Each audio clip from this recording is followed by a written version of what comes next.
When he showed his expired Pentagon ID, the officers couldn't hold back their laughter.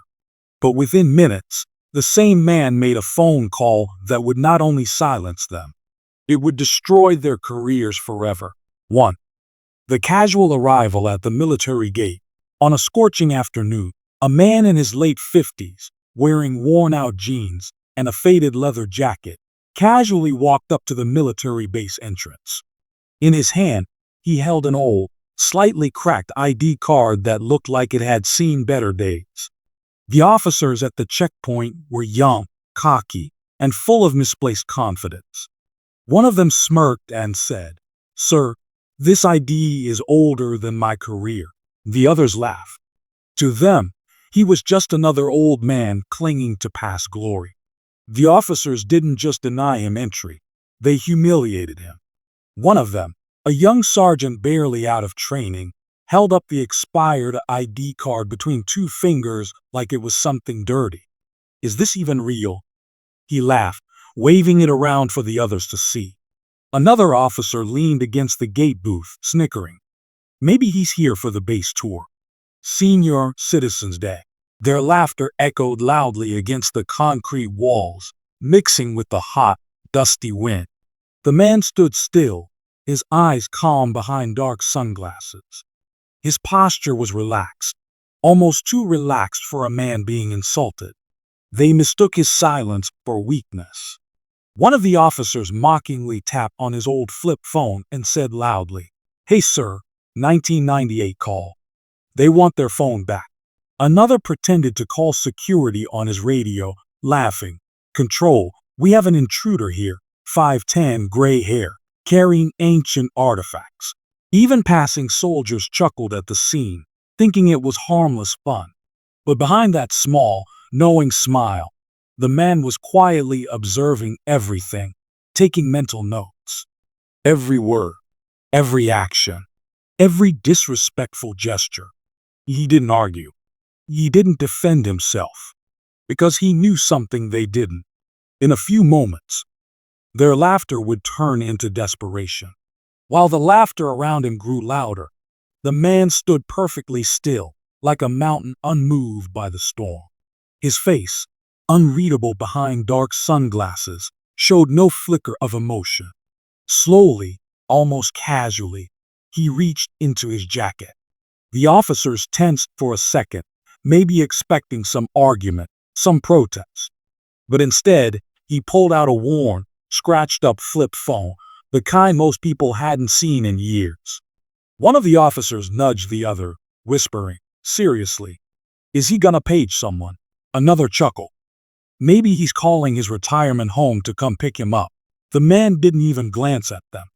With a deliberate calmness, he flipped the phone open with a sharp snap, a sound that seemed unnaturally loud in the heavy afternoon air. No contact lists, no scrolling. He simply dialed a number from memory, as if it was engraved into his very soul. He raised the phone to his ear and spoke in a voice so steady, so commanding, it cut through the mockery like a knife. "Gate 3. Unauthorized behavior. Initiate protocol." 6 words. Spoken without anger, without fear, without even raising his voice. He ended the call with another soft click and slipped the phone back into his jacket like nothing had happened. The young officers, still oblivious to the storm they had just summoned, burst into louder laughter. One gave him an exaggerated salute, another mockingly bowed low, pretending to show respect. "Ooh, scary call, sir. Should we start running now?" One joked. But beneath their laughter, something invisible shifted. An invisible clock had started ticking. In that quiet, unremarkable moment, the wheels of power had begun turning, and nothing could stop them now. Their laughter would soon turn into disbelief, then into fear, and finally, into regret so deep it would haunt them for the rest of their lives. Because at that gate, at that exact moment, their careers, their futures, were already lost. The officers were still laughing, high-fiving each other like schoolboys who had pulled a prank. One leaned against the checkpoint booth, pretending to fall over from laughter. "Best gate check ever," he wheezed. But then, a low rumble broke through the noise.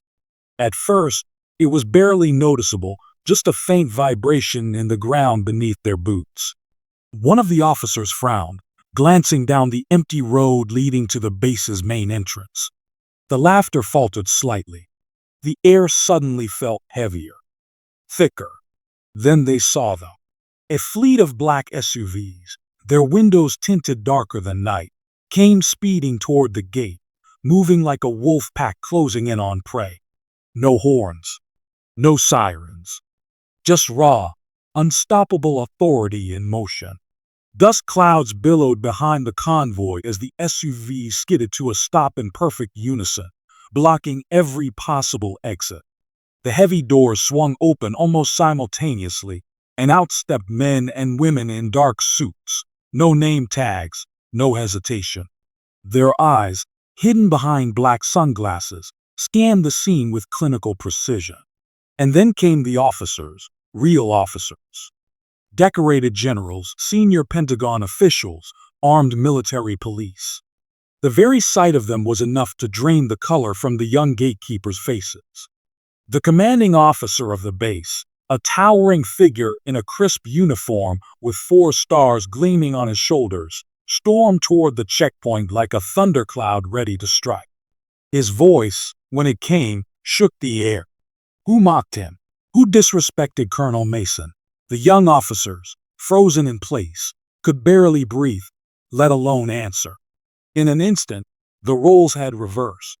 The ones who had laughed minutes ago now stood trembling, caught like schoolboys playing with fire they never understood. The laughter was gone, replaced by a silence so heavy it felt like the world had stopped spinning. All because of one man, one call, and one fatal mistake. The young officers stood frozen, sweat beading on their foreheads despite the burning afternoon sun. Their hands twitched nervously at their sides. The commanding general's boots thudded heavily against the concrete as he stopped inches away from them, his face a mask of pure fury. Without a word, the casually dressed man, the one they had mocked moments ago, stepped forward. He reached slowly into his jacket once again, but this time he didn't pull out a battered flip phone. Instead, he revealed a slim, black leather case. With a smooth motion, he opened it and held it up. The general snapped to attention, a gesture so sharp and immediate it was like a gunshot in the silence. Every other senior officer present mirrored him within seconds. The young gate officers stared in disbelief. Inside the case was not an ID card. It was a Medal of Honor, America's highest and rarest military decoration, awarded only for acts of the greatest bravery, the kind that defies death itself. And beneath it, a Pentagon intelligence badge engraved with the words, Deputy Director, Special Operations Division. Their hearts sank. The man they had laughed at wasn't just any retired soldier. He was Colonel Richard Mason, a living legend in the world they barely understood. A man whose operations were classified so deep that even the generals standing here had only heard whispers about him. Colonel Mason had commanded Black Ops missions in the deadliest corners of the world, missions that never made the news, that had saved thousands without the public ever knowing. His old ID hadn't expired. It was retired with honor. Because men like him didn't need regular clearance anymore. They carried a different kind of authority, the kind that transcended rules and time. One of the gate officers, voice trembling, managed to stutter, "We didn't know, sir." Colonel Mason simply tilted his head slightly, studying them the way a lion studies frightened prey. "Exactly," he said quietly. "And that's the problem. No shouting, no anger. Just 6 words, each one landing like a hammer on their souls. Their shame was complete, and the real consequences were just beginning. Before the young officers could even process the weight of their mistake, The commanding general barked a command so loud it echoed across the entire checkpoint. Detain them now. Within seconds, Pentagon security officers swarmed them. Their radios crackled with urgency, and handcuffs gleamed under the harsh sunlight. The young men didn't resist. They were too stunned, too broken by the realization of what they had done. One officer reached for his ID badge, almost instinctively trying to shield his career, but a security agent snatched it away with a cold, practiced efficiency. Their weapons were taken, their access cards stripped from their uniforms and snapped in half right before their eyes. Even the American flags stitched onto their sleeves seemed like cruel reminders of the honor they had just thrown away. They were ordered to stand facing the wall, hands behind their heads, in full view of every passing soldier and official on base. Some soldiers paused, recognizing the ceremony of disgrace playing out, a rare sight, but unmistakable in its message. Failure, dishonor, end of service. The commanding officer read their charges on the spot, his voice sharp and merciless. Breach of protocol, dereliction of duty, disrespect of a superior officer, compromise of base security. Each word felt like a nail hammered into the coffin of their military careers. One of the young officers, voice cracking, whispered, "Sir, please. It was a mistake. We didn't mean." But the general cut him off with a glare that could freeze fire. Intent doesn't save you, son. Actions do. And today, yours cost you everything. No formal hearing, no second chances. Their fates were sealed, signed, stamped, and delivered by their own arrogance. As they were marched off the checkpoint in handcuffs, the old flip phone still tucked silently in Colonel Mason's pocket, it was clear to everyone watching. Respect wasn't just a courtesy in the military. It was survival. And they had just learned that lesson in the most brutal way possible. Days later, the formal paperwork came, though by then, it was just a formality. The investigation had been swift and brutal, just like the punishment. Each officer received a dishonorable discharge. Not a general discharge. Not even, other than honorable.